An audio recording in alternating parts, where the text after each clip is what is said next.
Right. Well, how's everybody doing? This is yet another philosophy video, and today we are going to be talking about a thing called Sonder. Sonder, I believe. Now, Sonder, and this is by definition, I'll put up a picture of it as well. Sonder is the thought that every passerby, so every person, has their own complex life. Just as complex as yours, if not more, or I don't know, even a bit little, but the main point of what Sonder is that everybody has their own issues, they have their own lives, their hobbies, their family, their people.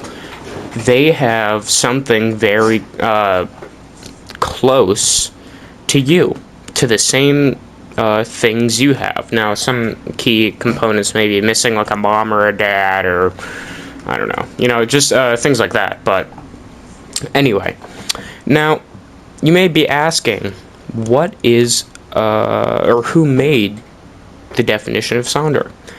And this is by Google AI. Okay, I didn't do that much research, but I don't expect the internet to lie to me when it comes to this. It was made by John Koenig. You would think he would be a philosopher himself, but he's actually an author and a game designer, and I believe some audio designer as well. Now, I want this video to be a bit slower, maybe a bit longer as well, because I really do enjoy philosophy, and it's an amazing art, right? So I don't want to rush things, and I really want to delve deep into my thoughts, my personal thoughts. So yes, the realization that every passerby has life as vivid and complex as your own, filled with their own stories, dreams, and worries, even if you are merely an extra in their life's narrative. That was said by John Koenig in one of his books. That's actually where the definition of Sonder came from. He just put it in one of his books. So, like with philosophers, it's insane how they just had these thoughts. And I know, oh, we're having these thoughts too. Well, okay, but once you have that thought and you actually delve into it, say like searching it up on Google as to what it is, like, it's already all laid out for you, right? And I'm not saying that's a bad thing, that's a good thing. It means philosophy as a should I call it a science, or whatever you want to call it, it shows that it is a evolving art or hobby or whatever it is, a way of life even. But yeah, Sonder, life is complex, blah blah blah. I want to start off by talking a little about my life and how I'm feeling, right? Because Sonder is a very important thing to know about. Like, I think what a lot of people think is that feeling certain ways, like say men crying, some would say that's very demasculating, or it's very even girlish to cry. Why do we think that, right? Me personally, I think and Sonder will make you realize this as well, that emotions are very complex and we all feel them. And you'd probably say to me, no shit, right? But the idea that people would vilify another for feeling the emotions that the vilifier has also felt. Yet they come at each other like enemies. And I'm not saying this applies to everybody, because it doesn't. But, I think in 2025, it's time to realize that we're all human and emotions matter. And they're very, very, very important. I would go to say even more important than your physical body. Because, if you really want to put it this way, scientifically, your body is useless without your brain. Completely useless. Like a husk. If your brain wasn't, fucking controlling the meat puppet, you know what I mean? Anyway. So, how do I feel? Well, today, just coming off a weekend, it's Monday. I'm feeling a little, not burnt out, but, I'm ready for this school day to be done. I'm currently on lunch hour making this video. But, yeah, I am feeling a bit tired. And that's okay. I think what Sonder teaches you is that it's okay to feel the way you feel. And it's okay to ask for help. Right? Let's say you have mental issues. Now, hey, I'm no psychologist or therapist, but if you are feeling down constantly, continuously, if you feel bad about yourself, get help, man. Get help. And I'm not saying you're messed up or you're broken or all that hoofing and hollering, but we all deserve to be happy. We all do. No matter what form it takes, unless it's, well, here's my personal opinion on the matter. You are allowed to do what makes you happy unless it directly takes someone's physical or mental health away from them. So if you are doing that to another person, maybe you gotta rethink what's going on. And I'm not saying this applies to, like, jobs or anything like that. Like, in a very, in a very capitalistic way, you gotta fucking fight like dogs to basically get what you want. But in the scenario that I'm talking about, don't make other people feel bad. Because, it's feeling bad feels pretty fucking bad, if you know what I mean. Anyway, so I have some key points that I wrote, kind of a script, I guess you could say. One is, oh, sorry, forgot about this. So John Koenig, the guy who came up with the Sonder definition, he was born in Idaho, but he grew up in Switzerland. Isn't that crazy? I think it's crazy. Anyway, how knowing what Sonder is helps talking to people. And I can talk about this from, my fucking dome because it helped me. So when I learned what Sonder was, knowing that other people are not only having their own complex life, but in a way it humanizes them, right? Because, I still battle this issue, but I used to think that people were just interactions for me to get by, to get to my goal, whatever it may be, no matter how small it may be. And this doesn't apply to, like, family. It's like strangers. And you could say it's narcissistic, or, like, you disregard other people for your own goals. But what I think it is sometimes you forget that the person you are talking to is also a human. Right? Sometimes you think of them as NPCs, non-playable characters. They are fucking flinging dialogue at you for you to spam through so you can go take a piss or something, you know what I mean? And once I learned what Sonder was, it helped me talk to people.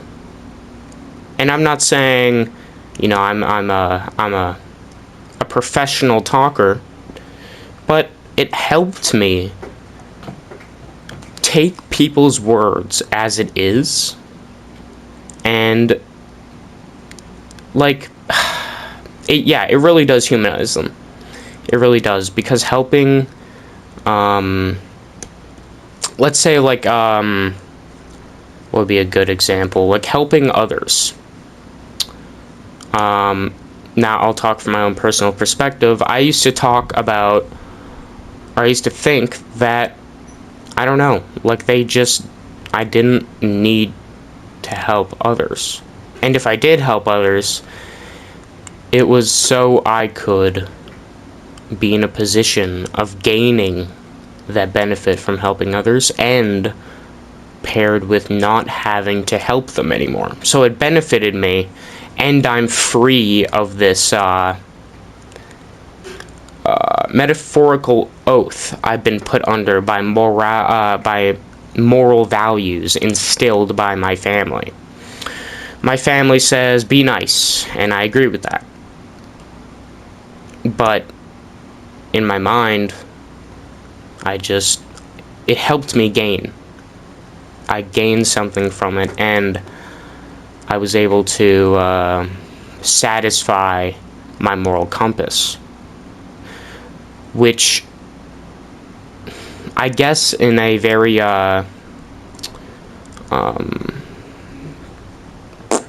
would be a very amoral, which means, like in the middle, like it's not good or bad. I would say my choices were amoral because I was still helping somebody, but yet I wasn't helping them to help them. You know what I mean?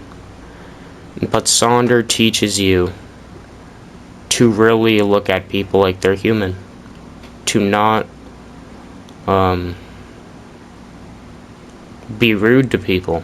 To not make people feel bad for laughs, And you may think, well, no shit, everybody else is human, right? Sonder is no big thing. It's a no-brainer. But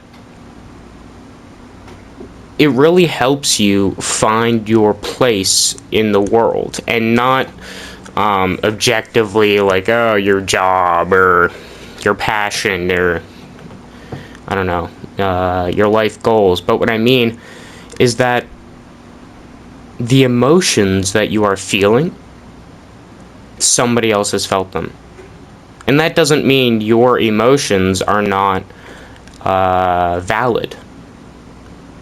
What it does mean, though, is that you're not alone. And for some people, knowing that they're not alone is the biggest step to take, right? Going from I'm completely isolated to, okay, well, I don't really know anybody, but hey, we're all human.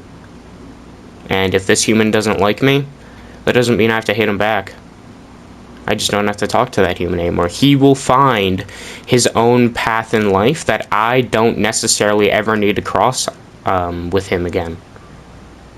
Like some people you meet, and actually this segues to another key point in my script, is that, have you ever thought when you walk in public, all these faces that you see, you'll see them once, and you could never see them again.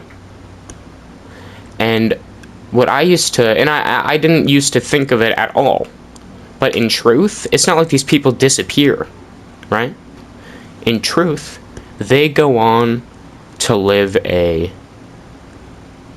amazing life. And I don't mean that as in they got rich or started their own business or were really popular. What I do mean is that the fact that there are 8-point-something billion people on Earth, on planet Earth, and in the vastness of space, it doesn't really matter, but in the pocket of the universe that us as humans are in, it is so complex. And there's so many people living their own lives, and some people will never meet. Isn't that insane to think about? And, you know, parts about philosophy make me kind of feel melancholy, because philosophy deals with very, I don't want to say objectively true, because some would say that there are no objective truths, but the truth within the collective perception is that once you die, you rather go to the afterlife, or you go to, or you just, it's like sleeping, and you just never wake up. And to know that other people exist yet die without living their lives, like say wars and skirmishes and fights for land, it's just, why would another kill another over something materialistic? If you are not fighting for your own life, why fight at all? Why is the first course of action, well, not always the first course of action, but why do some people prefer fighting and killing and taking over compromising? And some people can't be compromised with. And when it comes to those situations, I think if the vast majority is on the same page, which I know is a very hard goal within of itself, but, like, I'm not saying you have to vilify those who don't think the same as you. let's not go there, but what I am saying is, for those who, I don't know, can't compromise with another human being because of their own goals, their own personal goals, that it makes it so they can't compromise with another Homo sapien, those people don't deserve what they have. And what I mean by what they have is that you could say power, or whatever two sides are compromising over, if one is like, hey man, how about we just take your shit and we kill all of you? Okay, well, maybe make somebody else the political leader, and yeah, rip that guy from his fucking golden gilded throne, and make him go fucking, I don't know, clean dishes or something, anyway. I know I got off on quite the tangent, but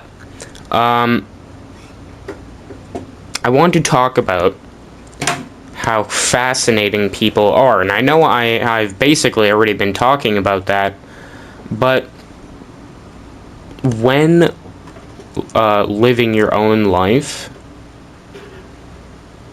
I think a lot of people, they put on an act to go out into public, and I do that too. Well, not as much anymore, but I used to do it like I was like a completely different person. I had two personalities. One for public, or actually no, I had three faces. This is, I'll refer to the three faces saying, if you've heard it. One face is for public.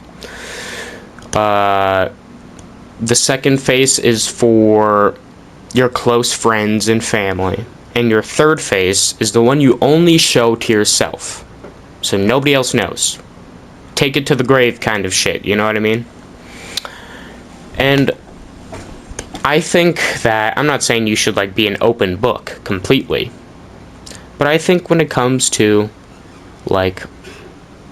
emotional struggle or authenticity, with other people, I think that should be normalized, just into common society. Because when people are acting, they aren't connecting. They are, I wouldn't say tolerating, but it's just not at that level of connection, because there's no authenticity. You only show what you think is the right amount of you. For some people, that's 0%. That might come from self-hate. But what I'm saying is that not a lot of people wear their heart on their sleeves. And I think there is definitely a time where you're overdoing it, or not picking your time to do it well. But you should always love yourself and love those around you. Because unless they have done you direct harm, why be against them? Sonder, man. Everybody's life is just as complex as yours. And you may be a small piece in that person's puzzle, and vice versa. So I think you should value you should value each other's puzzles, not because of how big it is, or how successful it is, or how pretty it is, or popular. I think you should value everybody else's puzzles because they exist, and they're human, just like you. So why should we be against each other? Right? Alright. I think I said all I wanted to say. I hope I can edit this a bit better, because my last video didn't have an outro, it just had a CapCut. The CapCut symbol, which, it is what it is. But this time I'm actually going to try to edit things. So yeah, I think that's going to be fun. Alright. I hope you have listened and you have understood what I said. And if you don't understand what I say, please tell me. And if you don't agree with what I say, please tell me. Because your side, not even your side, your opinion and the way you think is important to me. Even if you may think I'm stupid or my words have no value, what I say to you is you hold zero power over me, right? We're all humans, we all get to think, we all have the ability to think, and if we didn't, or not if we didn't, but if we shouldn't, then why do we, right? So, I don't know, man. If you wanna be mean to me, good luck. That's all I gotta say. So yeah, hope you enjoyed it. I've enjoyed it. Bye-bye.